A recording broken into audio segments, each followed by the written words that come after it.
ओम शांति। आज 3 नवंबर 2024 की अव्यक्त मुरली है।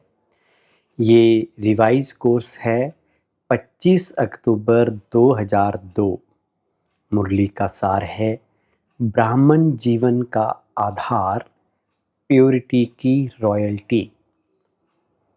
बाप दादा हर एक बच्चे की पवित्रता की रॉयल्टी देख रहे हैं।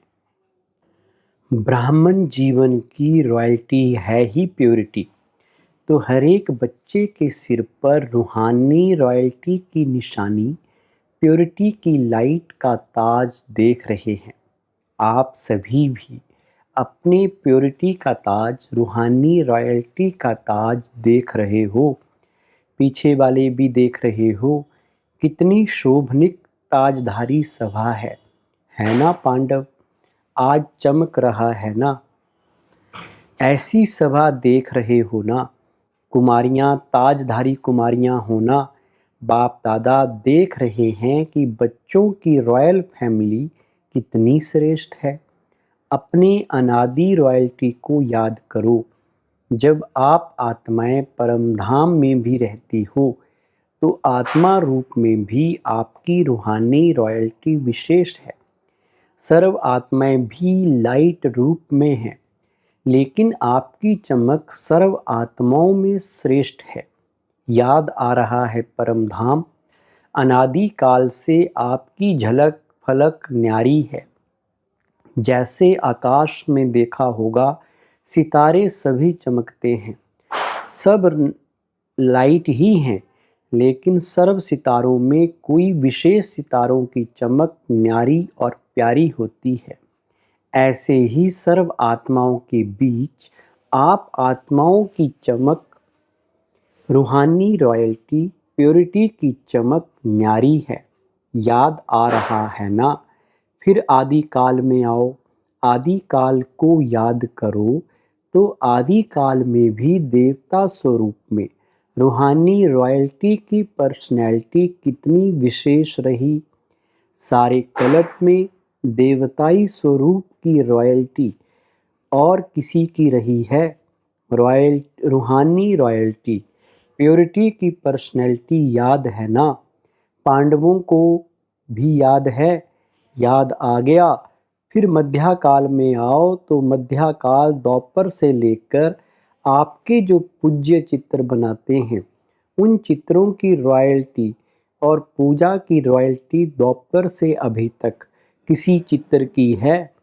चित्र तो बहुतों के हैं, लेकिन ऐसे विधि पूर्वक पूजा और किसी आत्माओं की है?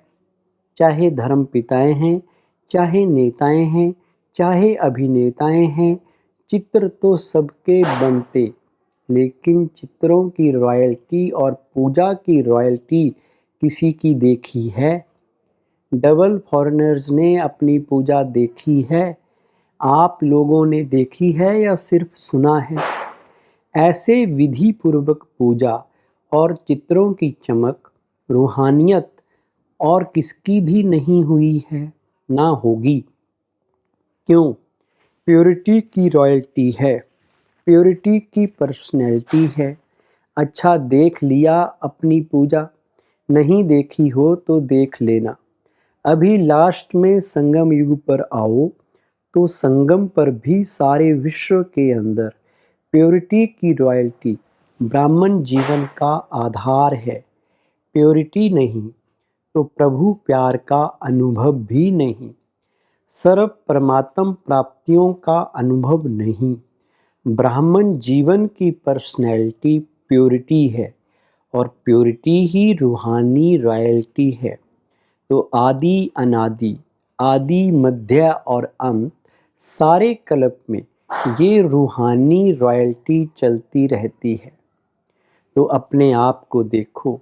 दर्पण तो आप सबके पास है ना? दर्पण है, देख सकते हो तो देखो हमारे अंदर प्योरिटी की रॉयल्टी कितने परसेंट में है। हमारे चेहरे से प्योरिटी की झलक दिखाई देती है।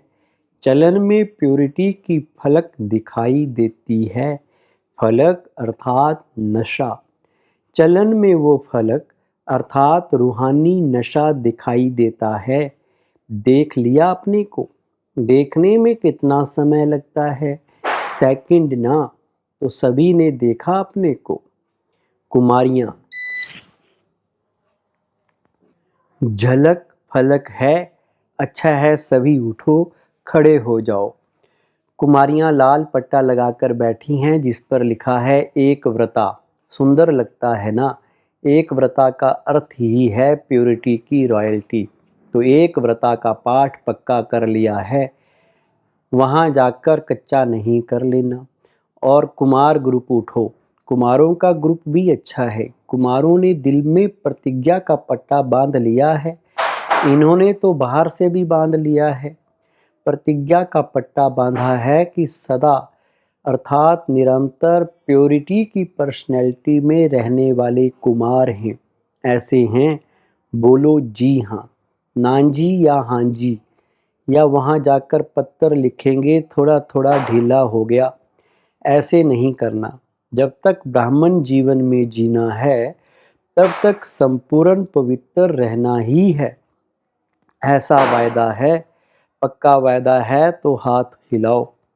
टीवी में आपके फोटो निकल रहे हैं, जो ढीला होगा ना उसको ये चित्र भेजेंगे, इसलिए ढीला नहीं होना, पक्का रहना।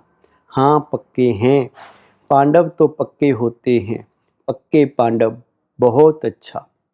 प्योरिटी की वृत्ति है शुभ भावना शुभ कामना, कोई कैसा भी हो, लेकिन पवित्र वृत्ति अर्थात शुभ भावना शुभ कामना और पवित्र दृष्टि अर्थात सदा हर एक को आत्मिक रूप में देखना व फरिश्ता रूप में देखना।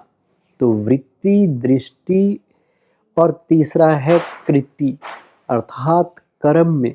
तो कर्म में भी सदा हर आत्मा को सुख देना और सुख लेना, ये है प्योरिटी की निशानी।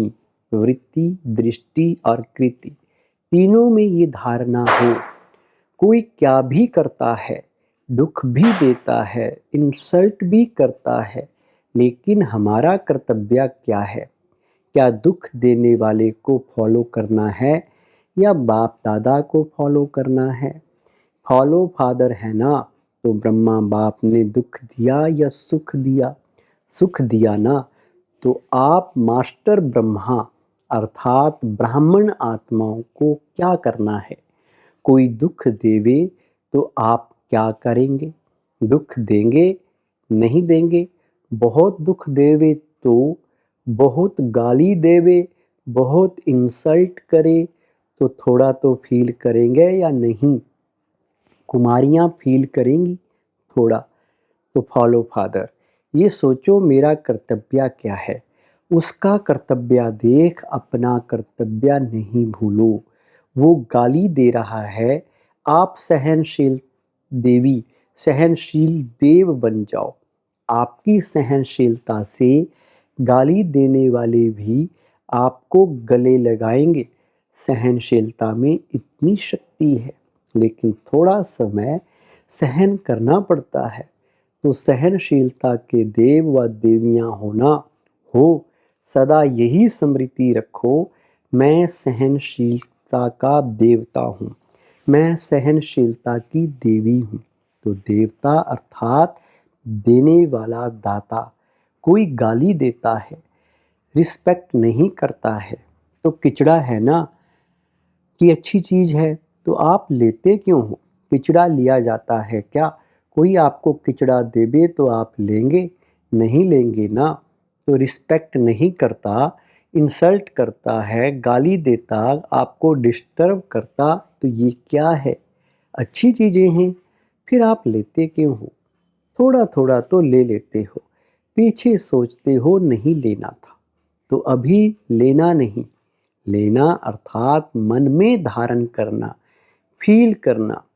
तो अपने अनादि काल, आदि काल, मध्याकाल, संगम काल, सारे कल्प के प्योरिटी की रॉयल्टी, पर्सनैलिटी याद करो। कोई क्या भी करे, आपकी पर्सनैलिटी को कोई छीन नहीं सकता। ये रूहानी नशा है ना। और डबल फॉरेनर्स को तो डबल नशा है, डबल नशा है ना, सब बात का डबल नशा। प्योरिटी का भी डबल नशा, सहनशील देवी देवता बनने का भी डबल नशा है ना डबल। सिर्फ अमर रहना, अमर भव का वरदान कभी नहीं भूलना। अच्छा, आज का वरदान है, 3 स्मृतियों के तिलक द्वारा श्रेष्ठ स्थिति बनाने वाले अचल अडोल भव। 3 स्मृतियों के तिलक द्वारा श्रेष्ठ स्थिति बनाने वाले अचल अडोल भव। विस्तार है, बाप दादा ने सभी बच्चों को 3 स्मृतियों का तिलक दिया है। एक स्व की स्मृति, फिर बाप की स्मृति और श्रेष्ठ कर्म करने के लिए ड्रामा की स्मृति। जिन्हें ये तीनों स्मृतियां याद हैं, उनकी स्थिति भी श्रेष्ठ है। आत्मा की स्मृति के साथ बाप की स्मृति और बाप के साथ ड्रामा की स्मृति अति आवश्यक है, क्योंकि कर्म में अगर ड्रामा का ज्ञान है तो नीचे ऊपर नहीं होंगे। जो भी भिन्न भिन्न परिस्थितियां आती हैं उसमें अचल अडोल रहेंगे। स्लोगन, दृष्टि को अलौकिक, मन को शीतल और बुद्धि को रहम दिल बनाओ। दृष्टि को अलौकिक, मन को शीतल और बुद्धि को रहम दिल बनाओ। ओम शांति।